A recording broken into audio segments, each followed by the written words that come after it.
A convicted January 6th rioter is the new hire at a Pentagon office that manages highly classified military operations. According to the Washington Post, Elias Irizarry was 19 years old at the time of this riot, joining the mob that breached the police lines and entered the Capitol through a broken window while wielding a metal pole. There you see it. He later expressed remorse for his actions, saying he'd, quote, brought great shame upon myself, my family, and unfortunately my country. Sources tell the Post his new role puts him at the center of some of the most delicate work of the Pentagon, bringing with it top secret clearance, security clearance. Tara Kopp is the Washington Post national reporter behind that story, and Anthony Coley is still with us. Tara, tell us more about this role that Irizarry will now be filling at the Pentagon. What's his purview? So this office, the Irregular Warfare and Counterterrorism Office, part of SOLIC, is, as you said, one of the most sensitive offices inside the Pentagon. And in reporting this story, and especially after it published, one of the things I heard again and again is, why here? There are offices throughout the Pentagon. If the Trump administration wanted to reward a loyal person and appoint them into the Pentagon, they didn't have to go here. This is a very small office that has visibility in some of our most important and secret missions all over the globe. Tara, in a statement, the acting Pentagon press secretary said, quote, Mr. Elias Irizarry is a qualified, patriotic young professional, and we are proud to have him as a political appointee at the Department of War. What are sources telling you about how his hiring has been received within the Pentagon?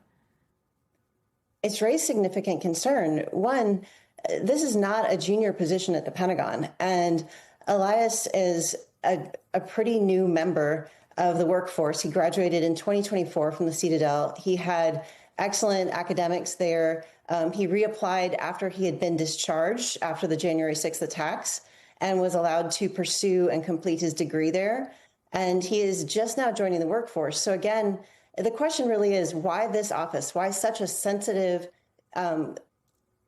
office that has visibility over everything we do? And it's not just top secret. You know, some of these missions, it's the secret compartmented information that only a few handful of people will know about as they're ongoing. So there are a lot of, you know, as one source told me earlier today when reaching out, you know, there are qualified previous military and defense professionals who would love to have a chance at this position. Instead, it's been given to a political appointee. Anthony, is the scrutiny well placed on this appointment? What do you think is behind it?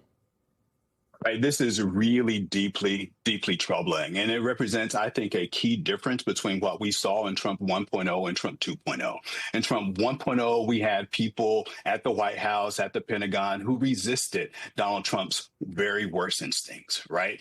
The Attorney General refused to go along with his big lie that the 2020 election was stolen. The Defense Secretary refused to invoke the Insurrection Act against U.S. citizens who were protesting the brutal murder of George Floyd. In Trump 2.0, what we see from the very top, the highest levels of government on down to the lowest ranks of political appointees in the Pentagon and other places, all of those people in Trump 1.0 have been placed with rank loyalists, right? And I'm not talking about loyalty, Ariel, in the traditional sense of the word. I'm talking about loyalty in terms of blind obedience. The Trump administration, Pete Hegseth and others, they are putting people in place, even in these discrete departments, who will do exactly what Donald Trump wants done, despite what the facts are and despite what the law demands. And what we see, this is playing out, is these decisions are making our countries less safe, and they are potentially even endangering our troops. This story right here, very few things surprise me anymore, but this one ranks pretty high.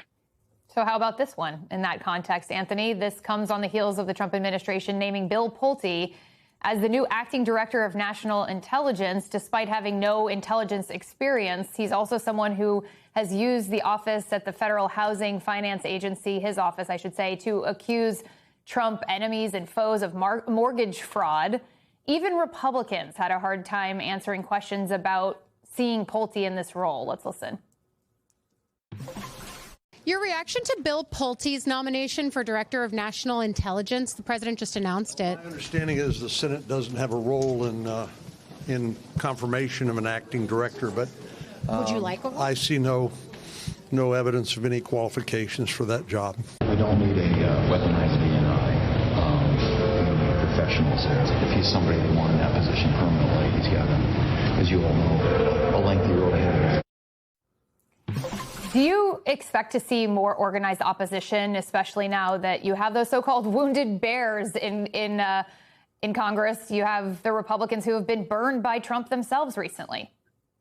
Right. I certainly don't think this is not a viable option if he were to be nominated for the permanent role. But, according to the Vacancy Reform Act, the president can place this gentleman into this role as the acting director of national intelligence for a period of 210 days. And that gets him and his administration through the end of the year. Of course, we have a midterm election before the end of the year. So that's my first red flag. I would note here that we are coming up on the 25th anniversary of the 9/11 attacks on our country.